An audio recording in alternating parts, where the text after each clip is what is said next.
তেলকই recipe আমরা সবাই মোটামুটি রান্না করতে জানি। এই সাবেকি রান্নাটা আমি কিভাবে তৈরি করেছি আজ আমি তোমাদের সাথে সেটাই শেয়ার করব। এখানে আমি ভালো করে পরিষ্কার করে রাখা 5টা কই মাছ নিয়েছি, আর এর মধ্যে 1 চামচ নুন, হাফ চামচ হলুদ গুঁড়ো আর 1 চামচ সর্ষের তেল দিয়ে দিচ্ছি। তারপর মাছগুলোকে নুন হলুদ দিয়ে ভালো করে মাখিয়ে নেব। মাছগুলো মাখিয়ে নেওয়ার পর 10 মিনিট ম্যারিনেশনের জন্য রেখে দিচ্ছি। এখানে একটা কুচো করে রাখা পেঁয়াজ আর নিয়েছি 2টো মাঝারি সাইজের পেঁয়াজের রস, আর আদার রস 1 টেবিল চামচ, হাফ চামচ হলুদ গুঁড়ো আর 1 চামচ শুকনো লঙ্কার গুঁড়ো, আর নিচ্ছি কিছু ধনেপাতা, 2টো কাঁচা লঙ্কা, 3টে দারচিনির টুকরো আর 2টো এলাচ।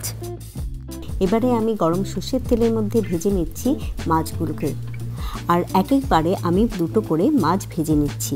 তবে মাছগুলোকে খুব হালকা করে ভাজবো, বেশি কড়া করে ভাজবো না। একইভাবে বাকি মাছগুলোকেও ভেজে নিয়েছি। এবারে ওই তেলেই দিচ্ছি এলাচ আর দারচিনি আর 1 চামচ গোটা জিরে। খানিক বাদে দিয়ে দিচ্ছি কুচিয়ে রাখা পেঁয়াজ। তারপর পেঁয়াজটা নরম হওয়া অবধি ভেজে নেব। পেঁয়াজটা ভেজে নিয়ে দিয়ে দিলাম পেঁয়াজের রস আর আদার রসটা।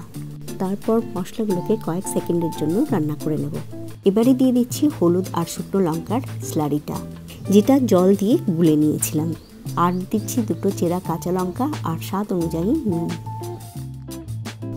তারপর মিডিয়াম আঁচে 3 থেকে 4 মিনিটের জন্য মশলাটাকে ভেজে নেব। যেহেতু তেলকই রান্না করছি তাই এখানে তেলের পরিমাণটা একটু বেশি হবে, তাই আমি এখানে খুব সামান্য জল অ্যাড করেছি, আর সেই সঙ্গে মাছগুলোকেও ঝোলের মধ্যে ছেড়ে দিলাম। এভাবে আমি আরও 15 মিনিটের মতো মাছগুলোকে ঝোলের মধ্যে রান্না করে নেব। আর এভাবে ঝোলটা ফুটতে ফুটতে তেলগুলো উপরে ভেসে উঠবে, আর তখনই গ্যাসের আঁচটা বন্ধ করে দিয়ে উপর থেকে ধনেপাতা ছড়িয়ে দেব। তাই এইভাবে একবার তেলকই রেসিপিটা রান্না করে দেখো, যেটা একদমই সাবেকি স্টাইলের।